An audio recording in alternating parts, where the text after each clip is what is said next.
اور قبا کی جانب خراما خراما خراما خراما جھکی ہوئی نظریں، کانپتے ہوئے میرے لب، اور میں جب پہنچا کہتے ہیں کھجور کے درخت کے نیچے حضور بیٹھے ہیں، بائیں جانب چراغ جل رہا ہے اور دائیں جانب سیدنا صدیق اکبر بیٹھے ہیں۔ فرماتے میں پہنچا، پہلی نظر حضور کے چہرے پہ، جھکی ہوئی نظریں، نور سے زیادہ روشنی یہاں سے چھین رہی ہے۔ فرماتے لگتا ہے چاند بھی شرما شرما کے پیچھے ہٹ رہا ہے، سادہ سا لباس، خوشبوؤں نے آگے بڑھ کے استقبال کیا۔ فرماتے ہیں یوں نظر پڑی تو یوں لگا جیسے یہ تو مجھے صدیوں سے جانتے ہیں، صدیوں سے کن فیکون اجے کل دی گل لے اساں پہلوں پریت رلائی۔ فرمایا لگا یہ پہلے سے جانتے۔ فرماتے حضور نے مسکرا کے فرمایا آئیے آئیے، اتنے جملے۔ فرماتے میں بیٹھ گیا، کھجوریں نکال کے دیں اور میں نے کہا حضور صدقے کی ہیں۔ فرماتے ہیں چونکہ نشانیاں بتائی تھی نا، دو نشانیاں یہ تھی کہ صدقہ نہیں کھائیں گے، دوسری نشانی تحفہ لے لیں گے، تیسری نشانی کے کمر کے پیچھے مہر نبوت ہوگی۔ حضرت سلمان فارسی رضی اللہ تعالیٰ عنہ فرماتے ہیں نبی کریم صلی اللہ علیہ وسلم کے سامنے آیا، کھجوریں پیش کی، کہا حضور صدقے کی ہیں۔ حضور نے میری طرف دیکھا تو مسکرائے اور بڑا کھول کے مسکرائے۔ فرمایا ابو بکر لوگوں میں بانٹ دو۔ فرماتے ہیں چہرہ میری طرف ہے، باتیں ابو بکر سے ہو رہی ہیں۔ سمجھایا تو مجھے جا رہا ہے نا، کہا ابو بکر لوگوں میں، تمہیں پتہ بھی ہے میں صدقہ نہیں لیتا۔ کہتے ہیں ایک نشانی پوری ہو گئی، دودھ کا پیالہ آیا، ایک گھونٹ مصطفیٰ نے لگایا، باقی سارا ہی مجھے عطا فرما دیا۔ فرماتے ہیں موجیں لگ گئی، میری موجیں لگ گئی، ساری رات تو نیند نہیں آئی لذت میں، اور اگلا سارا دن نیند نہیں آئی شام کے انتظار میں۔ کہتے ہیں پھر شام ہوئی، پھر پلو میں کھجوریں باندھی، پھر خراما خراما چل پڑا۔ فرماتے سارے مل مل کے جا چکے ہیں، پتہ نہیں حضور کس کا انتظار کر رہے ہیں، سارے جا چکے، شام ہو گئی۔ میں پہنچا، بیٹھا سامنے، میرے مصطفیٰ نے دیکھا، فرمایا آئیے۔ میں نے کھجوریں کھولی، نکالی، میں نے کہا حضور تحفہ ہے۔ فرماتے ہیں حضور کھول کے مسکرائے، گویا حضور میری سوال کا جواب دے رہے ہوں کہ مجھے پتا ہے تو کیا کر رہا ہے۔ کھول کے مسکرائے، کھجور نکالی، کھائی، دوسری بھی کھائی، تیسری بھی کھائی۔ فرماتے ہیں مجھے یاد نہیں 10 کھائی کہ 11 کھائی۔ میرا لایا تحفہ حضور نے استعمال فرمایا۔ فرماتے ہیں میرا جی نہ کرے آنے کو، دل نہ کرے، لیکن مجبوری تھی، غلام تھا، لوٹ آیا واپس۔ اگلے دن حضور آ گئے جہاں آج مسجد نبوی ہے، جہاں آج مسجد نبوی ہے، جنت البقیع جہاں قبرستان ہے، وہاں حضور بیٹھے۔ فرماتے ہیں میں شام کو چلا تو دل میں خیال آیا مہر نبوت کیسے دیکھوں گا، 2 نشانیاں تو پوری ہو گئی، تیسری کیا ہے، سارے بولے۔ فرماتے ہیں وہ ہے 2 کندھوں کے درمیان، کیسے جرت کروں گا کہ حضور دکھائیں، کیسے کہوں گا کہ سونیا مور دیکھنی ہے۔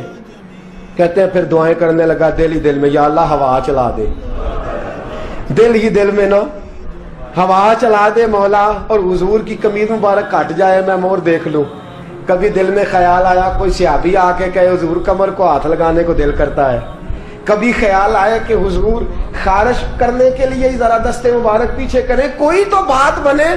فرماتے ہیں سارے رستے میں منصوبہ بندی کرتے آیا، لیکن کیا خبر تھی مجھے کہ ساری باتیں تو مصطفیٰ کے پاس پہلے سے موجود ہوتی ہیں۔ فرماتے ہیں میں گیا، توجہ ہے ساتھیو، کہتے میں گیا حضور کے سامنے بیٹھنے لگا، حضور نے فرمایا سلمان پیچھے آ، یہ تیری جگہ نہیں، تو پیچھے آ۔ فرماتے ہیں میں وہاں سے اٹھا، پیچھے گیا، جیسے ہی میں پیچھے گیا حضور نے قمیض پکڑی، مہر نبوت اٹھائی، میں نے کھل کے دیکھا، کھل کے چوما، کھل کے پیار کیا۔ پھر حضور نے بازو تھاما، فرمایا بس بھی کر، بس بھی کر۔ فرمایا نبی کریم کے قدموں میں سر رکھا اور میں پھوٹ پھوٹ کے رویا۔ میں نے کہا سونیا میری حیات کا افسانہ پوچھنے والوں، کہیں کہیں سے یہ قصہ پڑھا نہ جائے گا۔ سونیا میں اصفہان سے چلا تو شام آیا، آقا میں شام سے چلا تو موصل پہنچا، موصل سے نصیبان آیا, وہاں سے میں تموریاں آیا حضور, پھر میں بکا, میں نے کسی کے جانوروں کو چارہ ڈالا, کسی کے گھر میں صفائی کری, کسی کے جوتے صاف کیے, کسی کے کپڑے دھوئے, بک بک کے آیا ہوں, بک بک کے پہنچا ہوں, مجھے جم کے قدم چومنے دے حضور, مجھے آج جی بھر کے زیارتیں کرنے دے. فرماتے حضور نے اٹھایا, اور جب میرے رسول نے میرا ماتھا چوما, حضور نے جب میری پیشانی پہ بوسہ دیا, تو فرماتے ہیں پھر میں نے پڑھا کلمہ لا الہ الا اللہ محمد رسول اللہ صلی اللہ. فرماتے ہیں پھر میں جانوں اور حضور. لوگوں کی چیخیں نکل گئی, لوگ رو پڑے.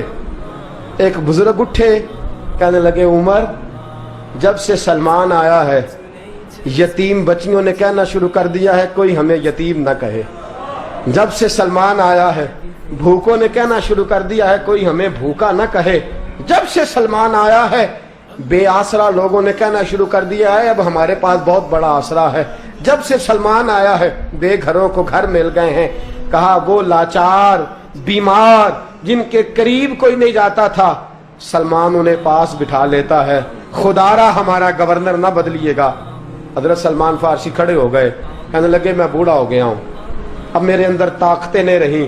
خدا را, کبھی ایسا ہوا ہے کوئی حکمران جائے تو لوگ روئے؟ رو رو کے لوگوں نے کہا خدا را ہمارا گورنر نہ بدلا جائے. حضرت عثمان نے کہا مجھے معاف کر دو, میں ایسے آدمی کا نام پیش کرتا ہوں جو مجھ سے بھی بہتر ہے. کون؟ کہا میں حضرت سعد بن ابی وقاص کا نام گورنر کے لیے پیش کرتا ہوں. حضرت, اب وہ لوگ پتہ کیا کہنے لگے مدائن کے, کہنے لگے جی بالکل ٹھیک ہے, ہمیں وہ گورنر منظور ہے, پر ہماری ایک شرط ہے, ہم ان کی گورنری تب قبول کریں گے جب آپ مستقل رہائش مدائن میں رکھیں گے. ہم آپ کو یہاں رہنے نہیں دیں گے, آپ کو وہیں رہنا پڑے گا. اتنی محبتیں, اتنا پیار. حضرت سلمان نے کہا نہیں, میں تو آخری وقت مصطفیٰ کے مدینے میں گزاروں گا, میں تو حضور کے شہر مقدس میں اپنا وقت گزاروں گا, میں نہیں جاؤں گا. وہ لوگ اتنا روئے کہ حضرت فاروق اعظم بھی رو پڑے. فرمایا اے سلمان آپ واپس چلے جائیں, ان لوگوں کا خلوص آپ کی محبت سے بہت زیادہ ہے, آپ جائیے. حضرت سلمان فارسی مدائن آ گئے. جناب سعد بن نبی وقاص رضی اللہ تعالیٰ عنہ گورنر بن گئے. 3 لوگوں کے ساتھ ہمیشہ تھا. حضرت ابو دردہ تو وصال کر گئے, 3 لوگوں سے یارانہ رہا. ایک حضرت عبداللہ بن سلام سے, ایک حضرت سعد بن نبی وقاص سے چونکہ وہ پاس تھے, اور تیسرا اکثر ٹائم نکال کے مدینے جاتے تھے. کس لیے آئے ہو؟ کہا ایک تو روضہ رسول کی زیارت کرنے آیا ہوں, اور دوسرا میں امام حسن سے ملنے آیا ہوں. ساری زندگی نبی پاک کے نواسوں کے پاس آتے, بات کوئی نہ کرتے, ذکر کوئی نہ کرتے. حضور کے شہزادوں کے پاس آتے, امام حسن سے ہاتھ ملاتے, امام حسن کا چہرہ دیکھتے رہتے, آنسو بہاتے رہتے. کتنی دیر کھڑے رہتے, امام حسن کی زیارت کرتے, واپس چلے جاتے. جب بوڑھے ہو گئے, زیادہ کمزوری آئی, تو حضرت سعد بن نبی وقاص کو پیغام دیا. کہا کسی طریقے مدینے پیغام بھیجیے, اور امام حسن سے کہیے میں آپ کے نانا کا نوکر ہوں, طاقت نہیں رہی اب چل کے مدینے آ سکوں. عمر مجھے پابند کر گئے تھے کہ میں نے, حضرت عثمان کا دور آ گیا کہ میں نے اب مدائن میں ہی وقت گزارنا ہے, اگر ہو سکے تو آخری بار ایک بار مجھے آ کے مل تو جائیں. امام حسن آتے ہیں تو مجھے لگتا ہے جلوہ مصطفیٰ کی زیارت ہو گئی ہے. حضرت سعد بن نبی وقاص نے پیغام بھیجا, امام حسن وہاں سے چلے, مدائن آئے. جیسے ہی امام حسن دروازے سے داخل ہوئے, بوڑھے حضرت سلمان فارسی, بوڑھے, نکاحت اتنی ہے کہ اٹھا نہیں جاتا. امام حسن آئے تو حضرت سلمان فارسی نے رونا شروع کر دیا, تڑپنا شروع کر دیا. اٹھنا چاہا تو بستر پہ گر گئے. امام حسن قریب آئے, چارپائی پہ بیٹھے, تو حضرت سیدنا سلمان فارسی رضی اللہ تعالیٰ عنہ کہنے لگے حضور میں بڑا پریشان ہوں, میرے لیے دعا کرے. امام حسن کہنے لگے میں جوان ہوں, آپ بوڑھے ہیں, دعا آپ کو کرنی چاہیے. کہا نہیں, آپ سے دعا اس لیے کر رہا ہوں کہ آپ کے نانا سے جو وعدے کیے تھے میں پورے نہیں کر سکا. آپ دعا کریں کہ میں حضور کی بارگاہ میں جاؤں تو مجھے شرمندگی نہ اٹھانی پڑے. حضرت سلمان فارسی رضی اللہ تعالیٰ عنہ سے امام حسن کہنے لگے وعدہ کیا کیا تھا، کیا نہیں پورا کر سکے؟ عرض کی حضور نبی کریم نے فرمایا تھا اتنا مال پاس رکھنا جتنا مسافر کے پاس ہوتا ہے۔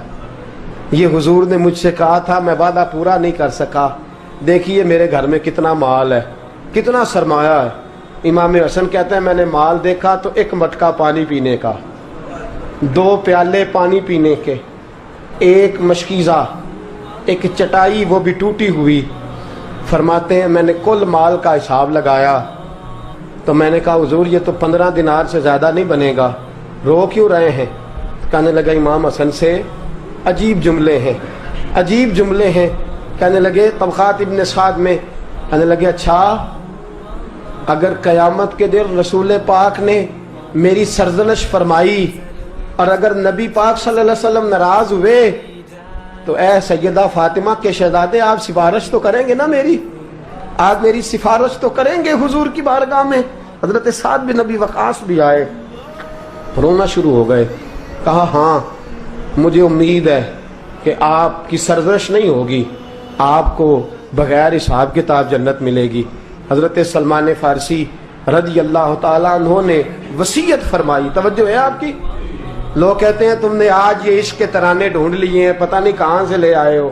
وصیت فرمائی امام حسن کو، آنے لگے حضور میں پرانا نوکر ہوں، پرانا نوکر ہوں اور میں نے اپنی نوکری کرنے کی کوشش کی ہے، اب میں بچوں گا نہیں، اگر میں مر جاؤں تو میری خواہش ہے کہ سیدہ فاطمہ کا بیٹا میرا جنازہ پڑھائے، آج نہیں، یہ آج نہیں، بعد مرندے مکھڑا میرا ہو جاوے جے تازہ، سمجھ لینا محبوب میرے نے آن پڑھیا جنازہ۔ امام حسن نے جنازہ پڑھایا اور حضرت سعد بن نبی وقاص رضی اللہ تعالیٰ عنہ ان کے قریب گئے، کہنے لگے جاتے جاتے کوئی نصیحت ہی کر جائے، تو فرمایا 3 چیزوں کا خیال رکھنا، ایک روایت میں 4 ہیں، 3 کا خیال رکھنا، یا تو جہاد کے رستے میں انتقال کر جانا، یا جہاد کے رستے میں انتقال کر جانا، یا حج اور عمرے کے رستے میں مر جانا، یہ نہ ہو سکے تو قرآن سیکھتے سکھاتے دنیا سے رخصت ہو جانا۔ فرمایا یا جہاد کے رستے میں جانا، حضرت سلمان فارسی وصیت کر رہے ہیں، یہ وصیت یاد رکھیے گا، یا جہاد کے رستے میں انتقال کرنا، یا حج اور عمرے کے رستے میں، یہ نہ ہو سکے تو قرآن سیکھتے سکھاتے جانا، امید ہے اللہ بے حساب و کتاب جنت عطا فرما دے گا۔ یہ وصیت فرمائی۔ جناب سلمان فارسی رضی اللہ تعالیٰ عنہ وصال کر گئے، عجیب سناٹا ہے، مدینے سے نور کی جماعت آ رہی ہے جنازہ پڑھنے، نور کی جماعت آ رہی ہے، نور کی۔ حضرت عثمان غنی خود چل کے جنازے میں شریک ہوئے اور صحابہ کہتے ہیں سفید داڑھی حضرت عثمان کی۔ امام حسن کے پیچھے نماز جنازہ پڑھا اور پڑھ کے پھر ان کی میت کے قریب حضرت عثمان غنی گئے۔ پہلے تو صبر کا پہاڑ تھے اور جب قریب گئے اور جا کر کے ماتھا چوما، اور پھر جب سیدنا عثمان غنی اٹھے تو مقدس داڑھی سے آنسو گرنے لگے، کہنے لگے سلمان میں نے اپنی آنکھوں سے مصطفیٰ کو تیرا ماتھا چومتے دیکھا ہے، سلمان میں نے اپنی آنکھوں سے حضور کو تجھ سے پیار کرتے دیکھا ہے۔ فرمایا لوگو آج سلمان رخصت نہیں ہوا، ہم سے علم رخصت ہوا ہے، حکمت رخصت ہوئی ہے، حضور کا محبوب رخصت ہوا ہے۔ حضرت سلمان فارسی رضی اللہ تعالیٰ عنہ کا وصال کے بعد ایک دن وصال سے پہلے حضرت عبداللہ ابن سلام سے کہنے لگے جو ہم 2 دوستوں میں سے پہلے جائے گا واپس آ کے حال بتائے گا۔ حضرت عبداللہ ابن سلام کہنے لگے واپسی کی اجازت ملے گی؟ کہا ہاں، جو اللہ کے نافرمان ہوں گے ان کی روحیں قید ہوں گی، جو اللہ کے فرما بردار ہوں گے جہاں چاہیں گے جائیں آئیں گے۔ حضرت سلمان فارسی وصال کر گئے، جناب عبداللہ ابن سلام کو ملے، فرمایا بتائیے خدا نے آپ کے ساتھ کیا سلوک کیا؟ تو حضرت سلمان فارسی کہنے لگے رب نے فرمایا فرشتو سلمان سے حساب نہ پوچھ لینا، فرشتوں سلمان سے حساب نہ پوچھ لینا، اس لیے کہ سلمان فارسی رضی اللہ تعالیٰ عنہ کا عالم یہ ہے کہ ان کے دل نے ہمیشہ میری ذات پہ بھروسہ کیا۔